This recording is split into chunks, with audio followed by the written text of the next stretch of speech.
ओम शांति।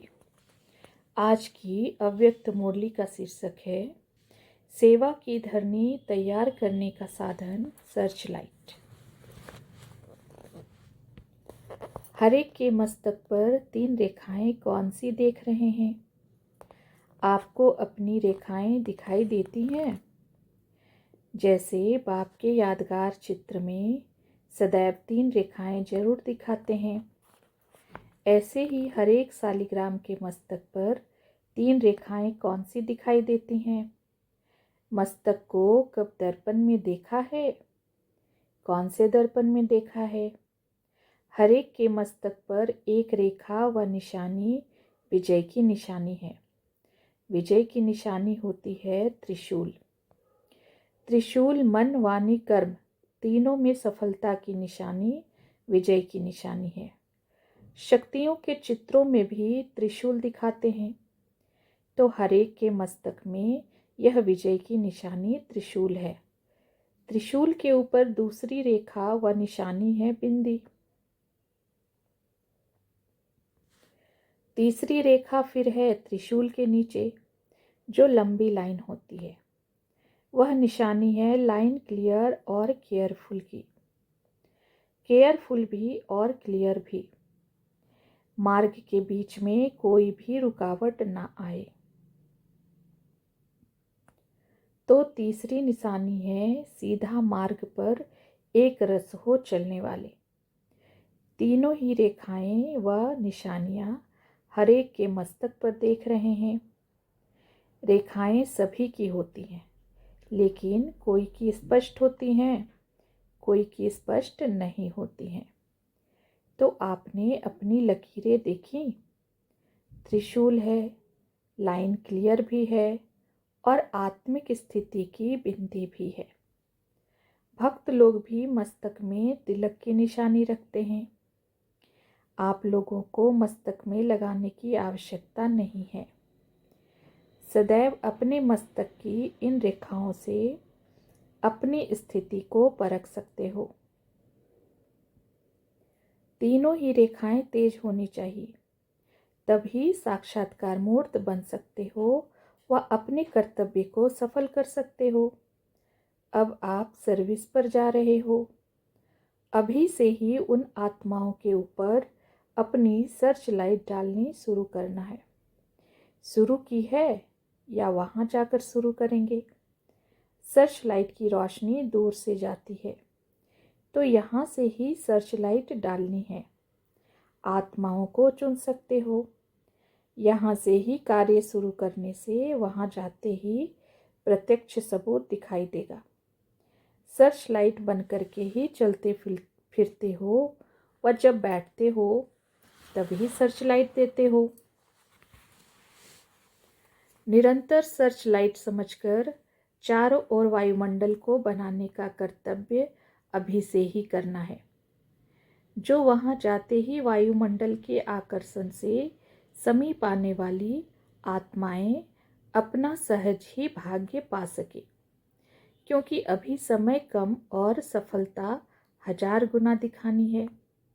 पहले का समय और था, समय ज़्यादा और सफलता कम होती थी, लेकिन अभी कम समय में सफलता 1000 गुना हो, वह प्लान बनाना है।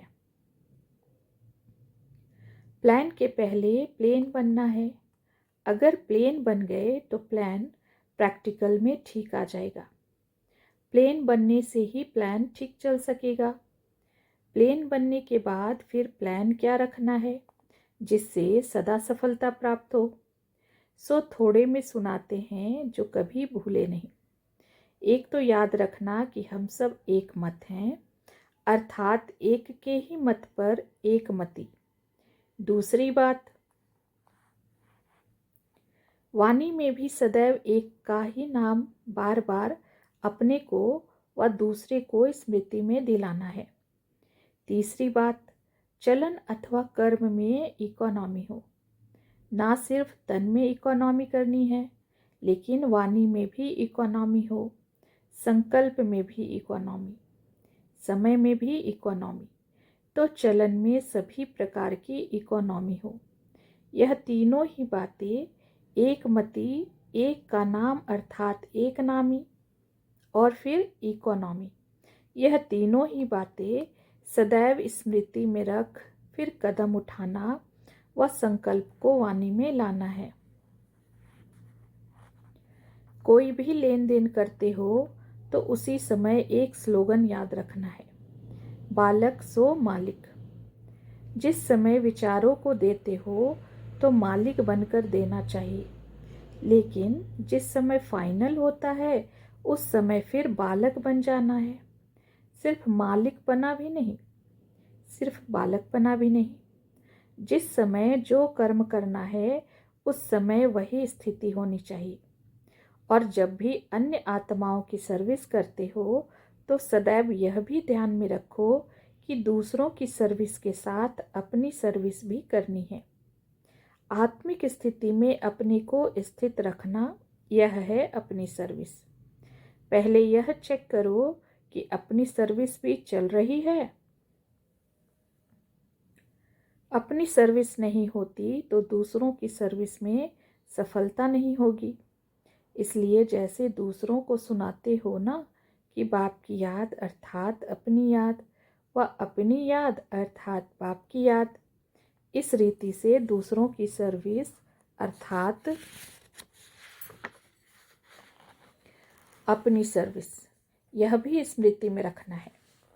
जब कोई भी सर्विस पर जाते हैं तो सदैव ऐसे समझो कि सर्विस के साथ साथ अपने भी पुराने संस्कारों का अंतिम संस्कार करते हैं। जितना संस्कारों का संस्कार करेंगे उतना ही सत्कार मिलेगा।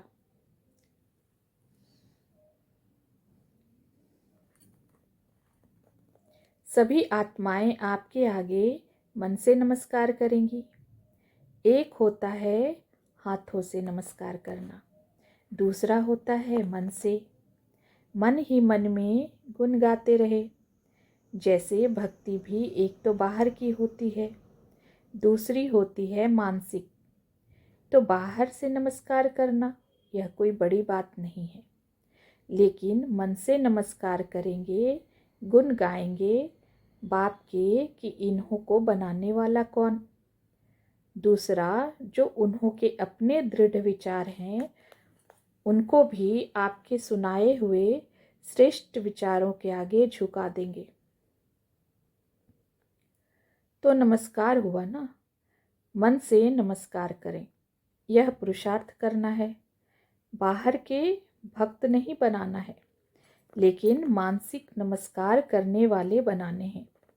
वही भक्त बदलकर ज्ञानी बन जाएं।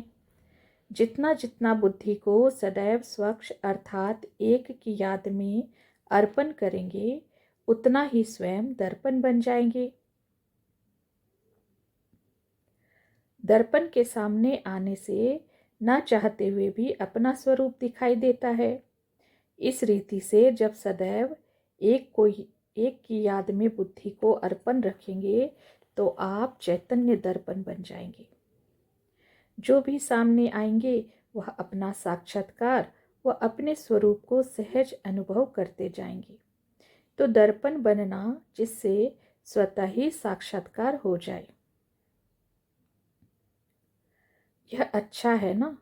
दूर से ही मालूम पड़ता है कि कोई सर्च लाइट है। भले कहाँ भी कितने भी बड़े संगठन में हो, लेकिन संगठन के बीच में दूर से ही मालूम पड़े कि यह सर्च लाइट है अर्थात मार्ग दिखाते रहें। आप लोग नॉलेज और याद की सर्च लाइट द्वारा मार्ग दिखलाने वाले सर्च लाइट हो।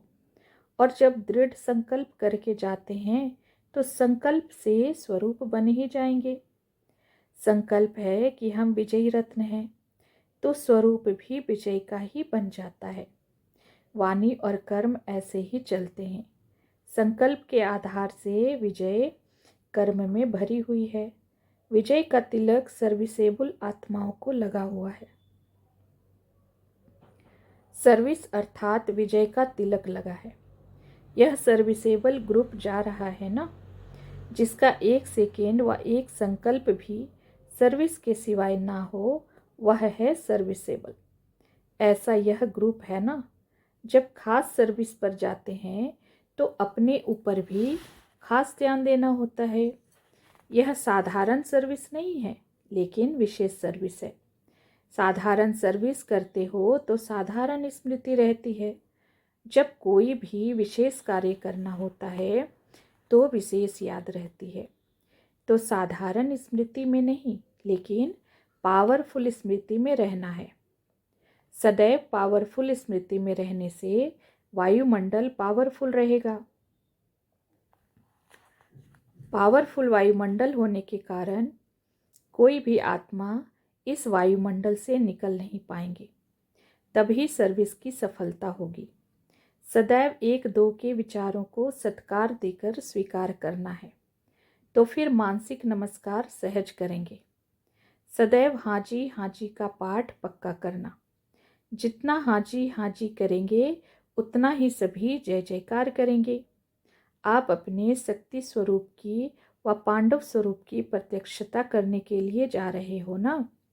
अश्व चक्र लगाकर आत्माओं को यज्ञ में स्वाहा कराने के लिए जा रहे हैं। स्वयं तो स्वाहा हो ही चुके हैं। एकदम प्लेन बनना है। साथ में बोझ नहीं लेना। पांडव 5 हैं, लेकिन मत एक है। कहते हैं ना कि हम सभी एक हैं।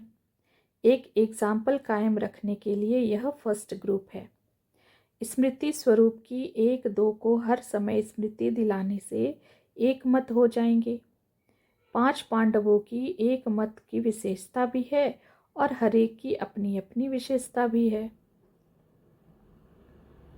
हर एक की अपनी विशेषता कौन सी है? जैसे 4 मस्केटियर्स का सुनाते हैं ना, तो एक दो में मिलजुल कर हर कार्य को सफल बनाना है। हर एक अपने ऊपर विशेष एक ड्यूटी ले। हर एक अपने विशेष कार्य की जिम्मेवारी सुनाओ। संगठन में होते हुए भी अपनी विशेषता का सहयोग देने से सहज हो जाता है। एक एक पांडव क्या विशेषता दिखाएंगे? आत्मा के नाते तो सभी पांडव हो और शक्तियां भी हो। अपनी विशेषता का मालूम है? अपना उमंग उत्साह और एकरस अवस्था सदैव रहे। कितना भी कोई किन बातों द्वारा आप लोगों को हराने की कोशिश करे, लेकिन जब प्रैक्टिकल अनुभवी मूर्त होकर के उनको आत्मिक दृष्टि और पावरफुल स्थिति में स्थित होकर 2 शब्द भी पावरफुल बोलेंगे तो वह अपने को कागज का शेर समझेंगे। जैसे देवियों का दिखाते हैं ना कि सामने असुर विकराल रूप से सामना करने आते हैं, लेकिन उन्हों के आगे जैसे बिल्कुल पशु अर्थात बेसमझ बन जाते हैं। कितना भी बड़ा समझदार हो, लेकिन आपके अनुभवी मूर्त और आत्मिक दृष्टि के सामने बिल्कुल ही अपने को बेसमझ समझेंगे। भल आपके सामने कितना भी रूप धारण करने की कोशिश करे। शक्तियों के पांव के नीचे सदैव भैंस दिखाते हैं। क्यों? कितना भी कोई अपने को सेंसिबल नॉलेजफुल समझे, लेकिन भैंस बिल्कुल बेसमझ होती है। बनकर एक रूप आए और बन जाएंगे दूसरा रूप। शक्तियों का यादगार दिखाते हैं ना। असुर सामना करने विकराल रूप धारण कर आते हैं, लेकिन जब शक्तियों का तीर लगता है तो फिर दूसरा रूप हो जाता है। इसलिए सदैव यह याद रखना कि हम ऑलमाइटी अथॉरिटी के द्वारा निमित्त बने हुए हैं। ऑलमाइटी गवर्नमेंट के मैसेंजर हो। कोई से भी डिस्कस में अपना माइंड डिस्टर्ब नहीं करना है, नहीं तो वे लोग साइंस की शक्ति से संकल्पों को भी रीड करते हैं। इसलिए कभी भी कोई बात का आवाज़ भी आए तो अपने को डिस्टर्ब नहीं करना। अपने चेहरे पर व मन की स्थिति में अंतर न लाना। मंत्र याद रखना। जैसे कोई वाणी से व और तरीके से वश नहीं होते हैं तो मंत्र जंतर करते हैं। तो जब देखो ऐसी कोई बात सामने आए तो अपने आत्मिक दृष्टि का नेत्र और मन मनाभव का मंत्र प्रयोग करना, तो शेर से भैंस बन जाएंगे। जादू मंत्र तो आता है ना। यहाँ से ही सभी सिस्टम निकली हैं। मंत्र चलाना, रिद्धि सिद्धि भी यहाँ से ही निकली है। अपनी आत्मिक दृष्टि से अपने संकल्पों को भी सिद्ध कर सकते हो। वह है रिद्धि सिद्धि और यहाँ विधि से सिद्धि। शब्दों का अंतर है। रिद्धि सिद्धि है अल्पकाल, लेकिन याद की विधि से संकल्पों और कर्मों की सिद्धि है अविनाशी। वह रिद्धि सिद्धि यूज करते हैं और आप याद की विधि से संकल्पों और कर्मों की सिद्धि प्राप्त करते हो। अच्छा, ओम शांति।